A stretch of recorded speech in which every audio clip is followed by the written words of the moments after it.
Hello बच्चों, स्वागत है आपके अपने परिवार एग्जाम पीक पावर में। तो बच्चों, आज के सेशन में हम आपके लिए लेकर आ गए हैं बहुत ही महत्वपूर्ण प्रश्न जो कि आपके एग्जाम में पूछे जाएंगे। तो जरूर से जरूर इस प्रश्न को आप लोग अंतिम तक देखें। तो जो कि ये प्रश्न PYQ भी प्रश्न है, समझे ना। तो इस प्रश्न को आप लोग जरूर जरूर देख लीजिएगा, क्योंकि आपके एग्जाम के पर्सपेक्टिव से इम्पोर्टेंट होने वाला है। और जो भी स्टूडेंट अभी तक आप लोग इस सेशन को लाइक नहीं किए हैं, तो पहले तो सेशन को लाइक कीजिए, अपने दोस्तों के साथ शेयर कीजिए, ज़्यादा से ज़्यादा अपने क्लासमेट के साथ, और आप हमें कमेंट के माध्यम से लास्ट में ज़रूर से ज़रूर बताने का प्रयास कीजिएगा कि सर आपको क्लास कैसा लगा। और चैनल को अभी तक आप लोग सब्सक्राइब नहीं किए तो चैनल को सब्सक्राइब करके बेल आइकन को ऑल पर क्लिक कर लें, क्योंकि आपको सेमेस्टर 1 से लेकर सेमेस्टर 8 तक यहाँ पे कंप्लीट तैयारी करवाया जाएगा। तो सारे क्लास का आपको नोटिफिकेशन समय पर मिलते रहे।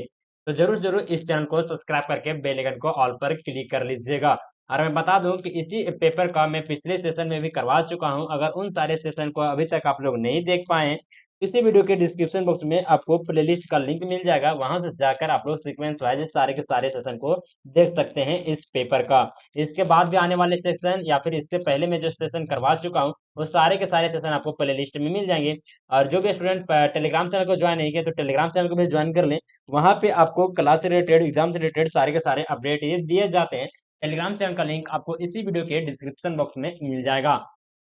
तो चलिए, और जिन भी स्टूडेंट को अगर पेड पीडीएफ की अगर जरूरत होगा, तो आप लोग इस नंबर पे कांटेक्ट कर सकते हैं, जो कि नंबर है 9430702606। आप लोग इस नंबर पे व्हाट्सएप मैसेज के जरिए हमसे कांटेक्ट कर सकते हैं, अगर किन्हीं को भी पेड पीडीएफ जरूरत होगा तो। बहुत ही नॉमिनल फीस पर आपको पीडीएफ मिल जाएगा। तो जरूर जरूर पेड पीडीएफ को भी परचेज करने का प्रयास जरूर से जरूर कीजिएगा। या फिर क्लास से रिलेटेड या फिर किसी प्रकार का अगर कोई भी डाउट होता है आपको, तो इस नंबर पे आप लोग हमसे पूछ सकते हैं। तो चलिए स्टार्ट करते हैं। चलिए,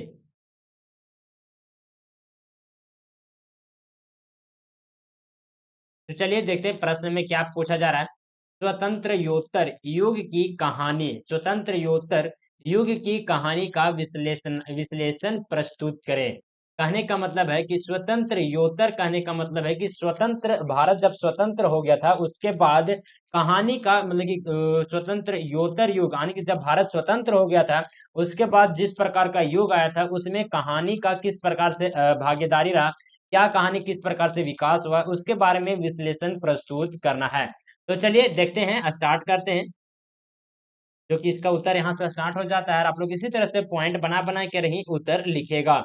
स्वतंत्र योत्तर युग की कहानी, जिसको हम लोग कहते हैं पोस्ट इंडिपेंडेंस एरा, भारतीय साहित्य में एक महत्वपूर्ण अवधि है। भारतीय साहित्य में क्या है, तो एक महत्वपूर्ण अवधि है जिसमें सामाजिक, संस्कृति और साहित्यिक परिवर्तनों का व्यापक प्रभाव पड़ा है। स्वतंत्रता के बाद हिंदी कहानी ने नई दिशा और विषय वस्तु अपनाई, यानी कि जब स्वतंत्र हो गई तो भारत जब स्वतंत्र हो गया, इसमें जो हिंदी कहानी था वो बहुत ही एक नई दिशा और विषय वस्तु को अपनाई। इससे यह अधिक विविधतापूर्ण हो गया। जो कहानी था वो बहुत ही ज़्यादा अधिक विविधतापूर्ण और समृद्ध हो गया। स्वतंत्र योत्तर युग की कहानी का विश्लेषण निम्नलिखित बिंदुओं के माध्यम से किया जा सकता है। तो चलिए एक एक करके हम लोग देखते हैं पॉइंट को। तो स्वतंत्र योत्तर युग की कहानी का विश्लेषण, जिसमें से इसका फर्स्ट पॉइंट आता है सामाजिक और सांस्कृतिक संदर्भ में। इसमें से इसका पॉइंट आ जाता है, तो समाज में बदलाव किस प्रकार से हुआ था। तो आजादी का प्रभाव, स्वतंत्रता प्राप्ति के बाद भारतीय समाज में बड़े पैमाने पर सामाजिक और राजनीतिक परिवर्तन हुए, यानी कि जब भारत स्वतंत्र हो गया तो क्या हुआ, तो बड़े बहुत ही ऊंचे लेवल पर, एक अच्छे लेवल पर क्या हुआ, तो सामाजिक और राजनीतिक जो कि परिवर्तन मिला, परिवर्तन देखने को मिला। ये परिवर्तन कहानीकारों द्वारा नए सामाजिक मुद्दे और वास्तविकता के रूप में प्रस्तुत किए गए।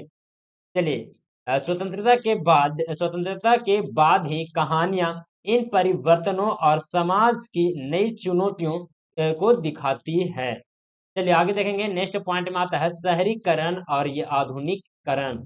स्वतंत्र योत्तर युग में शहरीकरण और आधुनिकता की प्रक्रिया तेजी हुई, जिसके परिणाम स्वरूप ग्रामीण शहरी विभाजन और सामाजिक या समानताओं पर ध्यान केंद्रित किया गया। कहानियां इन नई सामाजिक संरचना और उनके प्रभावों को दर्शाती है। चलिए आगे देखते हैं सांस्कृतिक परंपराएं और संघर्ष। संस्कृति परंपराएं और संघर्ष में हम लोग देखेंगे तो सांस्कृतिक परंपराएं तो स्वतंत्रता के बाद भारतीय समाज की सांस्कृतिक परंपराओं और आधुनिकता के बीच संघर्ष को कहानीकारों ने अपने कहानियों में चित्रित किया। पारंपरिक मूल्य और आधुनिक विचारधाराओं के बीच टकराव को देखा गया। समझे? चलिए आगे देखेंगे जो क्या आता है नेक्स्ट पॉइंट, जातिवाद और वर्ग संघर्ष। जातिवाद, वर्ग संघर्ष और सामाजिक या समानता जैसे मुद्दों पर कहानियों ने गहराई से ध्यान केंद्रित किया। इन मुद्दों को समाज में विभिन्न वर्गों और उनके अनुभवों के माध्यम से प्रस्तुत किया गया। चलिए आगे देखेंगे जो क्या आता है नेक्स्ट पॉइंट, पॉइंट नंबर 2, कहानीकारों और उनकी रचनाएं। प्रमुख कहानीकार और उनके योगदान किस प्रकार से रहे तो उसको हम लोग देखेंगे। जो क्या आता है फर्स्ट में हम लोग देखेंगे कृष्णचंद्र, उनकी कहानियां किनकी तो कृष्णचंद्र की कहानियां समाज की विसंगतियों और गरीब वर्गों की समस्याओं को बारीकी से दर्शाती है। उनके संग्रह दुख खुदा के लिए, उनके संग्रह कौन कौन से हैं तो खुदा के लिए और नेक्स्ट में आता है गरीबी की दुनिया, जो कि स्वतंत्र योत्तर काल की प्रमुख कार्य थी। और किनकी ये रचनाएं थी तो ये कृष्णचंद्र की ये रचनाएं थी। समझे ना? चलिए आगे देखेंगे जो क्या आता है उमा शंकर यादव। उनकी कहानियां सामाजिक यथार्थ और ग्रामीण जीवन के चित्रण में महत्वपूर्ण है।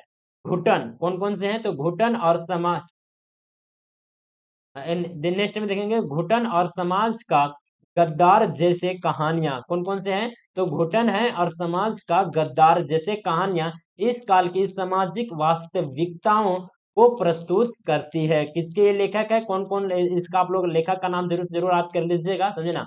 आपको यहाँ से वन लाइनर भी क्वेश्चन देखने को मिल सकता है। उमा शंकर यादव, घुटन और कौन सा है तो समाज का गद्दार। नेक्स्ट में हम लोग देखेंगे सुवर्णा सिंह, उनकी कहानी किनकी तो सुवर्णा सिंह की कहानी नारी विषयक मुद्दों और समकालीन समाज की समस्याओं को उठाती है। उनके काम ने स्वतंत्र योत्तर युग में नारी की स्थिति और समस्याओं पर गहराई से प्रकाश डाला है। कौन तो सुवर्णा सिंह ने क्या किया तो जब स्वतंत्र भारत हो गया था, भारत जब स्वतंत्र हो गया तो उनमें जब नारी की किस प्रकार से स्थिति थी, उनकी कौन कौन सी समस्याएं थी नारी की, तो उन पर गहराई से समझिए कि डिस्कस किया, गहराई से उस पर खोज पड़ताल किया, जो कि उनको एक कविता के रूप में यानी कि कहानी के रूप में क्या किया तो प्रस्तुत किया, हमारे समक्ष प्रकाश डाला। चलिए आगे देखेंगे विविध शैलियां और प्रयोग। विविध शैलियां और प्रयोग में हम लोग देखेंगे जो क्या आता है आधुनिक शैलियां किस प्रकार से थी तो स्वतंत्र योत्तर युग में कहानीकारों ने नई शैलियों और प्रयोग को अपनाया। कहानी की संरचना भाषा शैली के प्रयोगात्मक बदलाव देखने को मिले। कब तो आधुनिक शैली के माध्यम से। चलिए आगे देखेंगे नव साहित्यिक दृष्टिकोण और तकनीकी प्रयोगों ने कहानी की प्रस्तुति को नया मोड़ दिया। प्रयोगात्मक शिल्प बहुप्रकारी दृष्टिकोण और आंतरिक मोनोलॉग का उपयोग बढ़ा। चलिए आगे देखेंगे नेक्स्ट पॉइंट में हम लोग देखेंगे थीम और विषय वस्तु, सामाजिक समस्याएं और संघर्ष। इसमें हम लोग देखेंगे गरीबी और आर्थिक या समानता। कहानियों में गरीब और अमीर वर्ग के बीच की खाई, आर्थिक या समानता और समाज में विषमता को प्रमुख रूप से उठाया गया। आर्थिक संघर्ष और जीवन की कठिनाइयां पात्रों के माध्यम से प्रस्तुत की गई। चलिए आगे देखेंगे जो क्या था नेक्स्ट पॉइंट जातिवाद और लैंगिक या समानता। जातिवाद, लैंगिक या समानता और सामाजिक भेदभाव पर भी ध्यान केंद्रित किया गया। इन समस्याओं को पात्रों के अनुभव और संघर्ष के माध्यम से उजागर किया गया। चलिए आगे देखेंगे नारीवादी दृष्टिकोण। नारी के अनुभव कहने का मतलब है कि स्वतंत्रोत्तर युग यानी कि स्वतंत्रता के बाद में नारीवादी दृष्टिकोण ने कहानियों में महत्वपूर्ण स्थान प्राप्त किया। नारी की समस्याएं, संघर्ष और सामाजिक स्थिति को केंद्रित कर रचनाएं की गई। चलिए आगे देखेंगे स्वतंत्रता और पहचान। नारी की स्वतंत्रता, आत्मनिर्भरता और सामाजिक पहचान पर कहानी लिखी गई, जो सामाजिक बदलाव और नारीवादी आंदोलन को क्या करती है तो दर्शाती है। चलिए आगे देखेंगे जो क्या आता है नेक्स्ट पॉइंट नंबर 4, भाषा और शैली, जिसमें आता है भाषाई प्रयोग। सहज और बोलचाल की भाषा। स्वतंत्रोत्तर युग की कहानी में सहज और बोलचाल की भाषा का प्रयोग बढ़ा। कहने का मतलब है कहानी में किस प्रकार की भाषा का प्रयोग किया जाने लगा तो सहज और बोलचाल की भाषा, यानी कि जिस भाषा में हम लोग आपस में बात करते हैं, बोलचाल करते हैं, उसी भाषा में ही कहानी को लिखा जाने लगा। उस भाषा का प्रयोग यहाँ पे बढ़ गया, जिससे कहानी अधिक पठनीय और प्रभावशाली बन गई। चलिए आगे देखेंगे जो क्या आता है नेक्स्ट पॉइंट, कहानी की संरचना। परि पारंपरिक कहानी की संरचना में बदलाव आया। प्रयोगात्मक शिल्प जैसे कि फ्लैक्स बेक्स और समय की गैर लाइनियर प्रस्तुति का उपयोग भी बढ़ गया। चलिए आगे देखेंगे जो क्या आता है नेक्स्ट पॉइंट में, साहित्यिक उपकरण, प्रतीकवाद और रूपक। साहित्यिक उपकरण जैसे कि प्रतीकवाद, रूपक का प्रयोग कहानियों में गहराई और जटिलता को जोड़ने के लिए किया गया। चलिए आगे देखेंगे जो क्या आता है नेक्स्ट पॉइंट, विविध शैलियां। विभिन्न साहित्यिक शैलियों का प्रयोग किया गया, जैसे कि रहस्यमय, हास्य और रोमांस जो कहानी को विविध और नवीनता प्रदान करते हैं। चलिए अब देखते हैं इस क्वेश्चन का निष्कर्ष, जो कि इम्पोर्टेंट ये पॉइंट बन जाता है, तो जरूर निष्कर्ष को भी आप लोग देख लीजिएगा, समझे।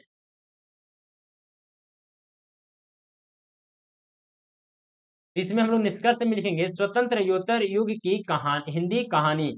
स्वतंत्रोत्तर युग की हिंदी कहानी ने भारत समाज के बदलते परिदृश्य और सामाजिक मुद्दे को प्रभावशाली ढंग से प्रस्तुत किया। इस काल की कहानियां सामाजिक परिवर्तन, नारीवाद, जातिवाद और आर्थिक असमानता जैसे महत्वपूर्ण मुद्दों को केंद्रित करती है। कहानीकारों ने नई शैलियों और भाषाई प्रयोग को अपनाया, जिससे हिंदी कहानी की विधा समृद्ध और विविधतापूर्ण हो गई। तो चलिए देखिए सेशन यहीं पे नहीं और बचा हुआ है।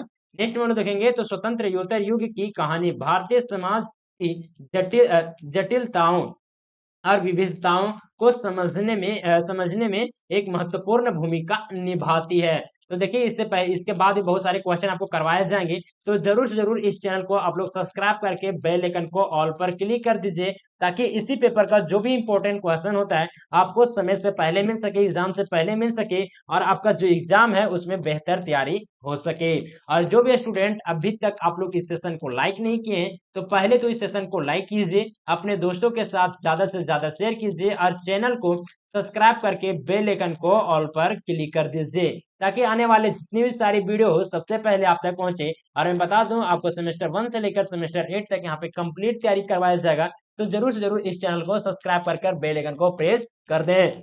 तो चलिए, और जो भी स्टूडेंट टेलीग्राम चैनल को ज्वाइन नहीं किए हैं तो टेलीग्राम चैनल को भी ज्वाइन कर लें। आपको इसी वीडियो के डिस्क्रिप्शन बॉक्स में आपको टेलीग्राम चैनल का लिंक मिल जाएगा। उसमें आप लोग ज्वाइन कर आप लोग एग्जाम से रिलेटेड या फिर क्लास से रिलेटेड कोई भी अपडेट वगैरह होता है तो आपको वहाँ पे सूचित कर दिया जाता है। और जो भी स्टूडेंट किसी भी पेपर का अगर आप लोग पेड पीडीएफ अगर चाहते हैं आप लोग लेना, तो आप लोग इस नंबर पे कांटेक्ट कर सकते हैं 9430702606। आप लोग इस नंबर पे व्हाट्सएप मैसेज कर दीजिए, आपको रिप्लाई दिया जाएगा। अगर किसी प्रकार का अगर कोई क्वेश्चन में भी डाउट होता है तो आप लोग इस नंबर पे मैसेज कर सकते हैं। और पेड पीडीएफ से रिगार्डिंग भी आप इस नंबर पे मैसेज कीजिए, या फिर आपको अगर आपको व्हाट्सएप ग्रुप में भी अगर ज्वाइन करना होगा तो जरूर आप लोग इस नंबर पे मैसेज कर दीजिए, आपको व्हाट्सएप ग्रुप में भी ज्वाइन करने का लिंक मिल जाएगा, वहां से ज्वाइन कीजिए। और बहुत सारे जो कि फ्री में कंटेंट आपको दिए जाएंगे वो व्हाट्सएप ग्रुप के माध्यम से दिए जाएंगे, तो जरूर व्हाट्सएप ग्रुप में भी ज्वाइन कर लीजिए। चलिए सेशन को यहीं पे एंड अप करते हैं, मिलते हैं आप लोग से एक नए सेशन में, तब तक के लिए जय हिंद, वंदे मातरम।